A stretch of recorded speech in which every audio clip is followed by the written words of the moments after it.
The program that was set up 3 years ago. There has been progress in the field of health, but Liberia has a long way to go in terms of giving an education to its children.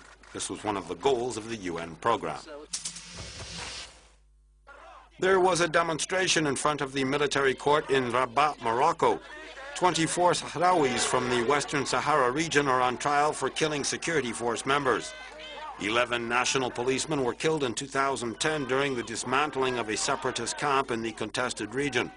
The families of the police are demanding justice, while the defense is criticizing what it calls a political trial.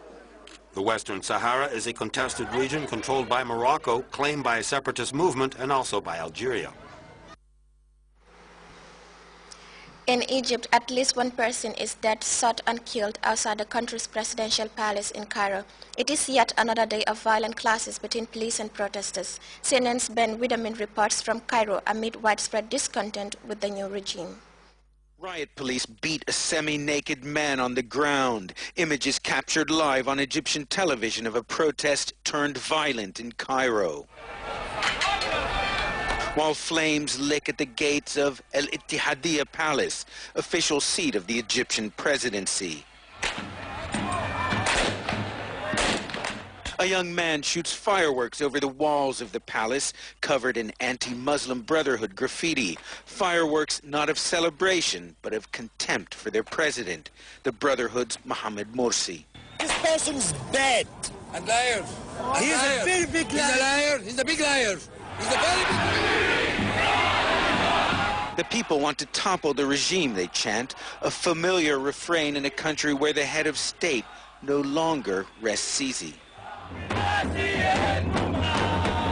The demonstration started not quietly but peacefully. Thousands of young and old men and women making their way toward the palace. At least here, Egypt's spirit of revolution shows no sign of flagging. Dictator after dictator, this young man chants. Mohamed Morsi, your turn is next. Morsi won more than 50% of the vote in Egypt's first ever presidential elections last summer. Professor Saeed Nashai voted for Morsi, but now wants him to give up power. It is the dog who's holding to the piece of meat like a bad dog who insists on that causes violence. All the violence that happened till now is caused by the system, the regime. Cairo has never been a Brotherhood stronghold, and in the brave new Egypt, the people don't hesitate to take it to the top. Once upon a time, the Egyptian president lived in a bubble. He didn't hear what he didn't want to hear. He didn't see what he didn't want to see. That bubble has burst. Behind the bored police recruits, behind the armored vehicles, Mohamed Morsi was inside and may have heard the chants for him to go. But along with anger at the president is mounting frustration with the opposition led by the National Salvation Front. It's totally nonsense. Political dialogue, are you kidding me? The Salvation Front are absolutely doing nothing. And they do not have any control upon Egyptians. Those Egyptians go to the streets by themselves. And they don't appear ready to leave the streets anytime soon. Ben Widerman, CNN, Cairo. We take our second break. We'll be back with sports in just a moment.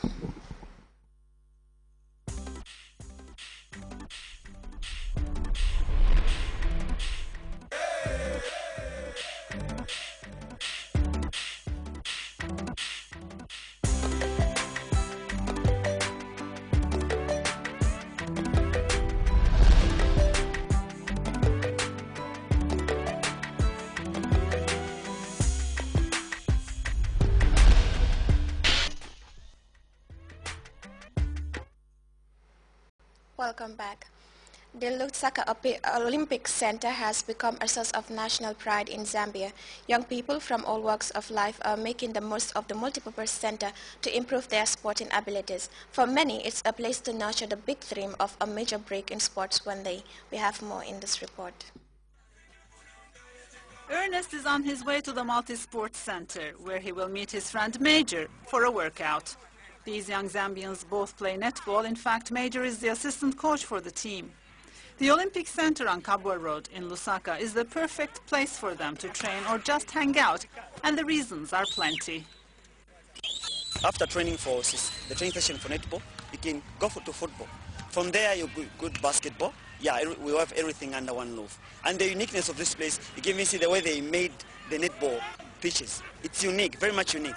Even the football grounds, unique. The running tracks. It helps youth. Instead of going for drinking or maybe getting a fight somewhere, they just come here and then do their trainings. Then after that, they go home and refreshen up. That's it. The day ends there.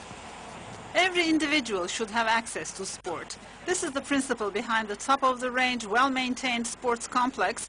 The center is a pilot project of the International Olympic Committee's Sports for Hope program.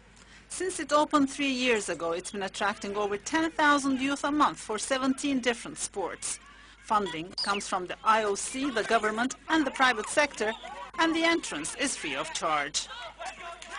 You get the advantage of promoting sport, as the more you host these events, international events especially, in the country, you motivate and inspire the masses and young people to enroll into sport, and possibly you're able to capture more talent and more spectatorship. So far, the International Olympic Committee's project in Zambia appears to be a big success. The center hosted its first international event in December when the Olympic pool was completed in time for the regional leg of the Africa Youth Games. The IOC will continue with the project on other continents. Its next destination is Haiti.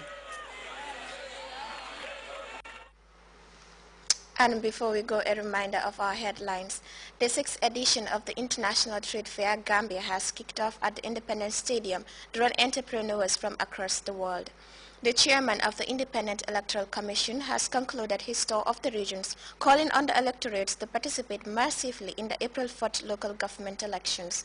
French President François Hollande has visited Timbuktu 3 weeks after the French intervention in Mali. And violent clashes between police and protesters in the Egyptian capital Cairo have left one person dead and many others with injuries. That brings us to the end of the news, and from me, Ndeko Mademba, wishing you a very pleasant day ahead.